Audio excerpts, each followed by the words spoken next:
AI without human dignity at the end of the day, right? So I have a little bit of a hot take there, right? I do believe that it's possible to use AI as a good tool, but it needs to be in a way that serves human dignity and doesn't breaks, any of the copyright laws or human rights in any case, including the rights of image and the rights of your property or your authorship, right? Um, that being said, in the project there was, except again for meeting notes, maybe summarization, there was nothing related to AI or generative AI.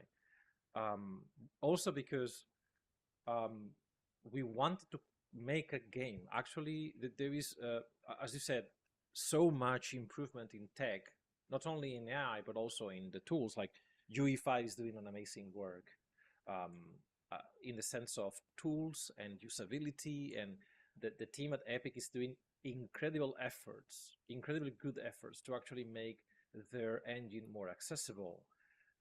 But at the same time, we didn't want it to take um, the user to have a 4090 to play a retro game, Yeah. right?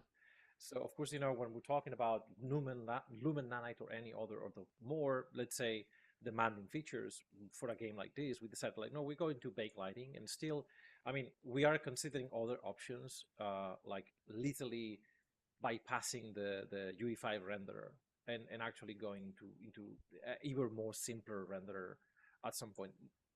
Still, is one of the things in the wish list, the green bucket we call it, on the green bucket that we need to discuss. But we would like to have a game that is lightweight in the sense of performance, because if we're making something from the 90s, right? I mean, it won't make sense to ask, technology from the future to a certain degree, right, to run it.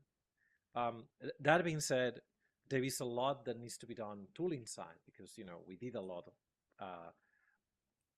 by hand. We have a lot, like Malte, correct me if I'm wrong, but mostly the level is done by hand by you 100%. There is no tooling whatsoever. There was always tooling related to doors, interactables, and stuff like that, but most of the work in the level was done by hand, which is one of the things that I told Malte, like, maybe you should wait until I make a tool. No, no, no, no, no. We're gonna make we're gonna make the level by hand. It's like, okay, okay, all right.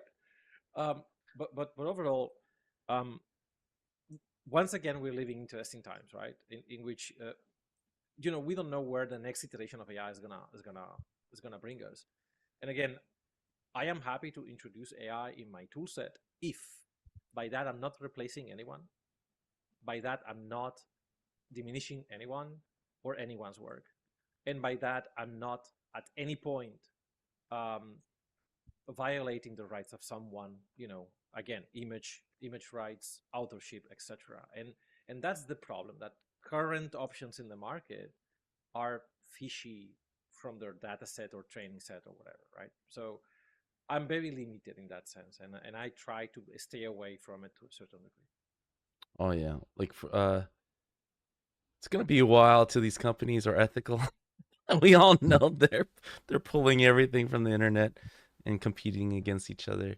Um, what's interesting what you're saying too is actually you're encroaching on approaching a topic that's kind of been widely discussed right now with UE5, right? Like every time there's a big game coming out on UE5, they're like, "Oh, this engine can't perform anything anymore." It's like, and Tim Sweeney even had to come out. It's like, "No, man." Kind of almost blaming the victim, right? It's like it's your guys' fault for not, which I do get, right? We are in a period where games are 50 gigs to 100 gig. The art form, I think the soul of game development have always been optimization, a good part of it, right? Just how do we cheat and make it perform? That's always been part of the magic. But lately, it's just been let's just make them download another 100 gigs. Like, who cares? We can do this. And it's gotten so easy. You don't even buy games anymore. You just buy an empty a disc, right? And then you're just downloading the rest of the game. That's the trick for the last 5, 8 years. So maybe Roy, you can speak more to this, because now that you guys are kind of talking about, at some point we might have to switch to another render solution. Digging into it, how much is this the developer's fault, and how much is it that Unreal is pretty freaking heavy to make just simple games?